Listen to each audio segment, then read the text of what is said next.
distinctly. I've had the opportunity now to speak with a number of my colleagues, actually on both sides of the aisle, reached my decision, and obviously communicated that this morning. So if you have any questions, happy to respond. Senator, I mean, the party made back in 2016, the message was, let the voters decide. And that was 8 months before an election. We're less than 2 months before an election. Why is it appropriate now, even in divided government, why is it appropriate now to not let the voters decide?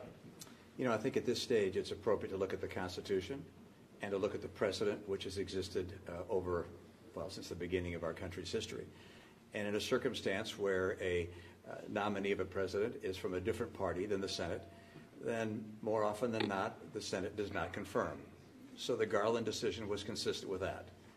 On the other hand, when there's a nominee of a party that is in the same party as the Senate, then typically they do confirm. So the Garland decision was consistent with that, and the decision to proceed now with the President Trump's nominee is also consistent with history.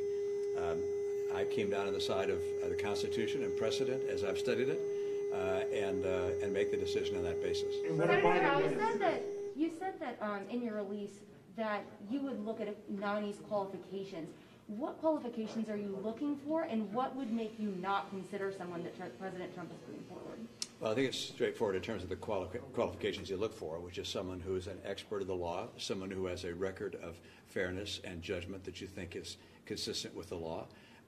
I prefer choosing those folks who are, if you will, strict constructionists, meaning that they look at the law itself and the Constitution as opposed to sort of looking into the sky and pulling out ideas that they think may be more appropriate than either the law or the Constitution. So I recognize that we may have a court which has more of a conservative bent than it's had over the last few decades. But my liberal friends have, over many decades, gotten very used to the idea of having a liberal court.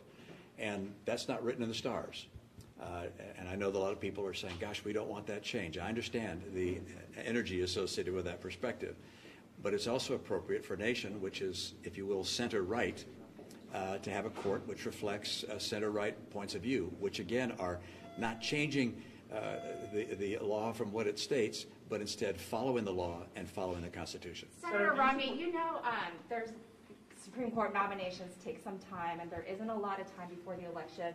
Would you support a lame duck vote if Democrats win the majority?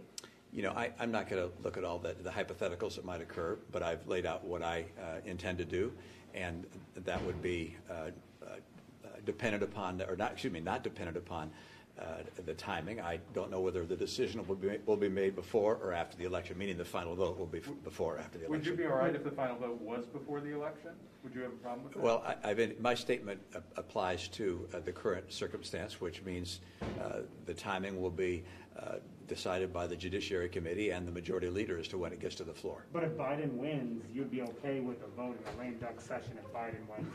I'm not going to get into the particulars of who wins and who doesn't. That's a very possible. There are many possibilities that we could go through, but I've indicated that what I intend to do is to proceed with the consideration process, and if a nominee actually reaches the floor, that I will vote based upon the qualifications of that nominee. What do you think back in 2016, do you disagree with your party's decision to stop Merrick Garland? I wasn't there. I think there's some perception on the part of some writers and others that, gee, what happened with Merrick Garland was unfair. I don't agree with that. I don't know whether you think it was a good decision or not, but it wasn't unfair because it was consistent with history. It was consistent with precedent. It was consistent with the Constitution.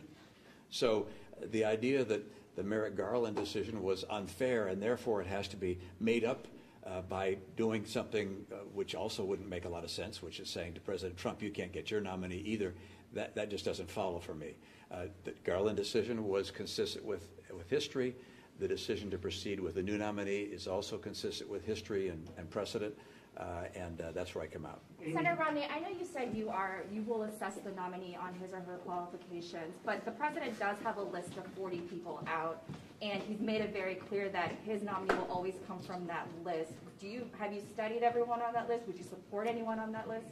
I have not studied the full list, nor have I done the qualification evaluation that I would want to do before I decided to support any one in that list. I presume there's at least one or two on that list that I would support, and there may be one or two that I wouldn't, but I haven't looked at their qualifications to make that judgment. But I will before the process is complete. What about Amy Coney Barrett in particular? I haven't reviewed her judicial record to this point, and we'll look forward to doing so if she's the nominee. Thanks so very much. We're going to go to Thank